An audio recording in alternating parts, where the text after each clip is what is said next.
Akhir-akhir ini ada dai yang menyebutkan kiriman Al-Fatihah yang dibaca kepada si mayit akan sampai. Apakah ada pendapat ulama yang mengatakan demikian? Kalau ditanya tentang adakah pendapat ulama yang mengatakan demikian, ada. Kalau pertanyaannya itu jawabannya ada. Tapi pendapat kalau kita menghadapi perbedaan pendapat ya, maka pegang teguhlah sebuah ayat di dalam Al-Quran yang menjadi kaidah utama dalam kita beragama ya. Fa in tanaza'tum fi syai'in farudduhu ila Allahi war Rasul in kuntum tu'minuna billahi wal yaumil akhir. Apabila kalian berbeda pendapat dalam satu masalah, maka kembalikanlah kepada Allah, cari dalilnya di Al-Quran, dan kembalikanlah kepada Rasul, cari dalilnya di sunnah Nabi Muhammad sallallahu alaihi wasallam. In kuntum tu'minuna billahi wal yaumil akhir. Jika kalian benar-benar beriman kepada Allah dan hari akhir. Apakah Rasulullah pernah menghadiahkan Fatihah kepada mayit? Saya tanya, siapa yang bisa menjawab?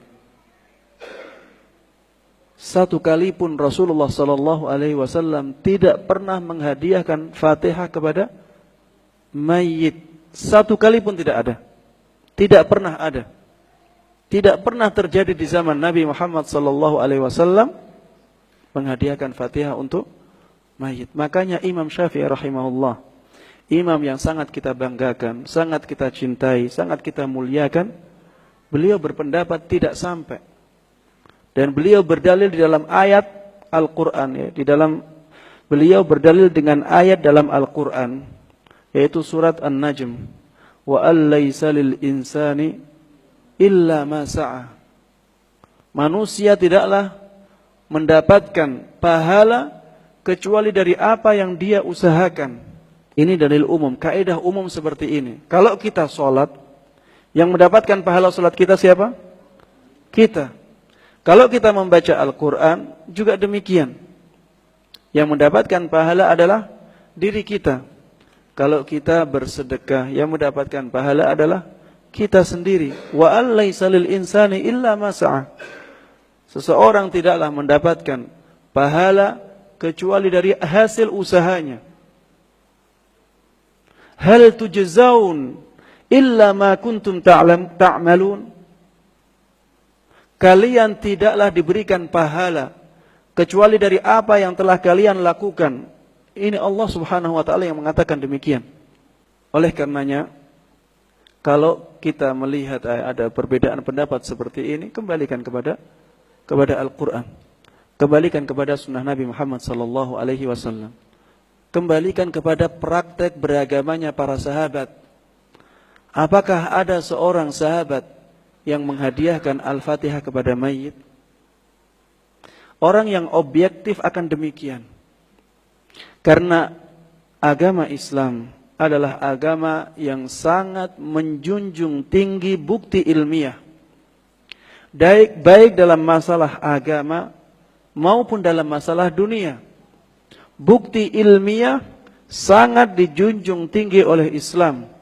Kita tidak boleh mengatakan sesuatu kecuali berdasarkan dengan dalil yang kuat.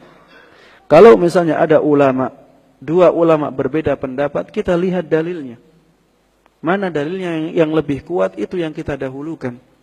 Yang lebih mudah dari itu adalah masalah ibadah. Dalam masalah ibadah, kita kembalikan praktek ibadah kita kepada zaman salaf, zaman sahabat Nabi Muhammad sallallahu alaihi wasallam. Di zaman itu kehidupan sudah lengkap ya, agama sudah lengkap. Al-yauma akmaltu lakum dinakum, bahkan di zaman Nabi agama sudah lengkap. Sudah dipraktekkan juga oleh para sahabat. Sudah ada kematian di zaman Nabi Muhammad sallallahu alaihi wasallam. Bahkan banyak dari kerabat beliau meninggal ketika beliau masih hidup. Apakah Rasulullah sallallahu alaihi wasallam pernah membacakan kepada kerabat-kerabatnya itu Al-Fatihah? Kalau tidak ada, kita ngikut siapa? Apakah setelah Rasulullah sallallahu alaihi wasallam wafat, para sahabatnya ada yang membaca Al-Fatihah untuk Rasulullah sallallahu alaihi wasallam? Kalau tidak ada, kita ikut siapa? Rasulullah sallallahu alaihi wasallam dahulu bersabda, "Man da'a ila huda kana lahu minal ajri mithlu ujuri man tabi'ah la yanqusu min ujurihim syai'a. Barang siapa yang mendakwahkan kebenaran, maka baginya amalan kebenaran tersebut, baginya pahala amalan tersebut dan pahala orang-orang yang mengikutinya, tanpa mengurangi atau mengganggu pahala mereka sama sekali. Siapa yang mengajarkan kita Al-Fatihah? Saya tanya. Guru kita. Guru kita belajar dari siapa? Dari gurunya lagi. Sampai pada ujungnya siapa? Rasulullah sallallahu alaihi wasallam. Dengan hadis ini secara otomatis semua bacaan zikir kita, semua bacaan Al-Qur'an yang kita baca, asalkan zikir-zikir dan Al-Qur'an tersebut semuanya benar-benar sahih dari Rasulullah sallallahu alaihi wasallam, maka tanpa dihadiahkan Rasulullah sudah mendapatkan pahalanya. Karena Rasulullah yang mengajarkannya. Semua yang kita amalkan, dari sholat kita, dari zakat kita, dari sedekah kita, dari bacaan Al-Quran kita, bacaan zikir kita, dari siapa kita ambil? Kalau benar dari Rasulullah sallallahu alaihi wasallam dan Rasulullah bersabda demikian, berarti secara otomatis semuanya akan kembali, Rasulullah akan mendapatkan pahala dari kita. Tidak usah dihadiah-hadiahkan. Makanya tidak ada seorang sahabat pun yang menghadiahkan amalannya kepada Rasulullah sallallahu alaihi wasallam. Rasulullah sudah mendapatkan pahala tersebut tanpa kita hadiahkan. Makanya tidak disyariatkan hal tersebut. Ini yang menguatkan pendapat bahwa pahala membaca Al-Quran, membaca zikir tidak akan bisa disampaikan kepada mayit, ya. Tidak akan bisa disampaikan kepada mayit. Karena dalil umum yang dipakai oleh Imam Syafi'i rahimahullah tadi, bahwa manusia tidaklah mendapatkan pahala kecuali dari apa? Dari amalan-amalan yang dia usahakan sendiri. Ada pengecualiannya enggak Ustaz? Ada. Yang dikecualikan adalah ibadah-ibadah yang dilakukan dengan harta. Ibadah-ibadah yang dilakukan dengan harta. Begitu pula haji dan umrah. Ibadah yang dilakukan dengan harta ini contohnya apa? Sedekah. Ada hadis khususnya yang menjelaskan tentang itu. Kalau kita bersedekah, kemudian kita niatkan pahalanya untuk mayit, maka akan sampai. Kenapa Ustadz? Bukankah bertentangan dengan ayat yang Ustadz sebut? Tidak bertentangan, karena ada hadis khususnya menjelaskan masalah itu. Sehingga hadis ini sebagai pengecuali dari dalil umum yang ada di dalam Al-Quran, dikecualikan hadis, dikecualikan masalah itu. Misalnya lagi tentang wakaf, ya, wakaf dengan harta, kemudian diniatkan untuk mayit, bisa. Rasulullah sallallahu alaihi wasallam mengatakannya demikian. Au sadaqatin jariyah, yaitu sedekah jariyah, ya. Sedekah jariyah maksudnya adalah wakaf. Kita bisa. Contohnya lagi apa? Yang berhubungan dengan harta, melunasi hutang orang yang meninggal. Ini juga akan membebaskan beban yang ditanggung oleh mayit. Sedangkan yang tadi haji dan umrah, ini gabungan antara harta dengan amal badan. Haji dan umrah, haji ada dalilnya, sedangkan umrah dikiaskan. Umrah dikiaskan karena umrah ini juga disebut dengan haji kecil. Dalilnya dalam masalah haji ada pengecualian. Ini dikecualikan dari dalil umum tadi. Ustadz, bagaimana dengan doa? Bolehkah kita mengirimkan pahala doa kita? Kita jawab, kalau mengirimkan pahalanya tidak. Tapi kita mendoakan mayit, bukan mengirimkan pahala doa. Harus dibedakan dua masalah ini. Mengirimkan pahala doa maksudnya adalah ketika kita berdoa kepada Allah, kita dapat pahala tidak? Dapat pahala. Kemudian kita kirimkan pahala tersebut kepada mayit. Ini tidak ada tidak ada tuntunannya.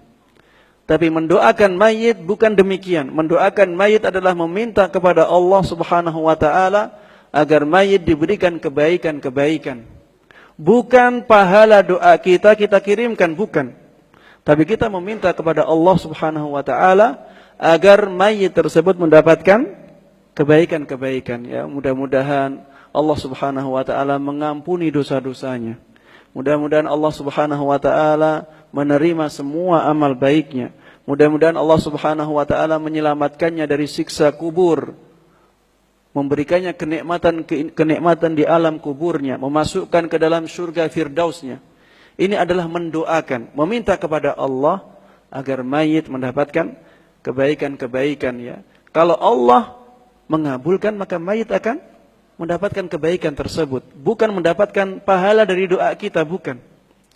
Tapi Allah memberikan kebaikan untuk mayit tersebut. Dan kiriman pahala ini sebenarnya tidak harus menunggu mayit.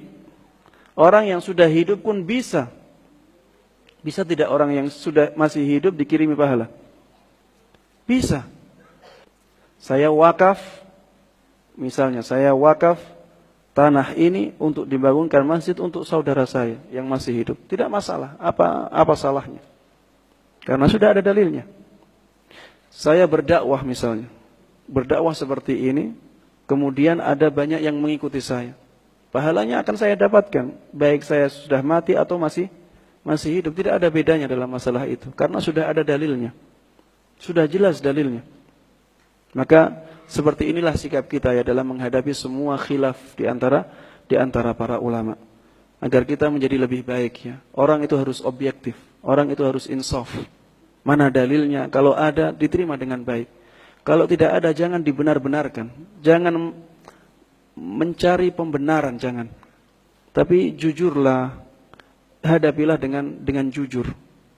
Kita harus objektif, agar kita benar-benar sesuai dengan tuntunan.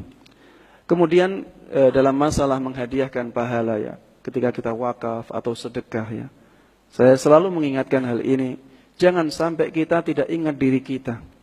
Kita di akhirat nanti juga sangat membutuhkan pahala. Bukan hanya orang yang mati saja, tapi kita sangat membutuhkan pahala tersebut. Makanya kalau kita menghadiahkan pahala amal wakaf kita, ya, sebut juga nama kita. Ya Allah, wakaf ini untuk saya dan orang tua saya. Apa salahnya? Dan Allah Maha Pemurah. Allah bisa memberikan bahkan semua yang kita inginkan, ya. Allah akan mudah untuk memberikannya, tidak akan mengurangi apa yang ada di sisi Allah Subhanahu wa taala. Sama sekali tidak ada yang bisa mengurangi, tidak ada pengaruhnya sama sekali. Kecuali haji dan umrah, tidak boleh, ya. Haji dan umrah memang untuk orang yang kita hadiahkan tersebut, ya. Karena itu amalan khusus.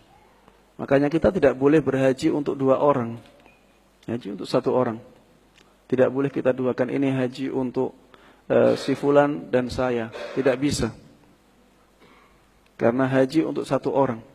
Berkorban bisa. Rasulullah SAW dahulu mengatakan, hadza minni wa min man lam yudahhi min ummati.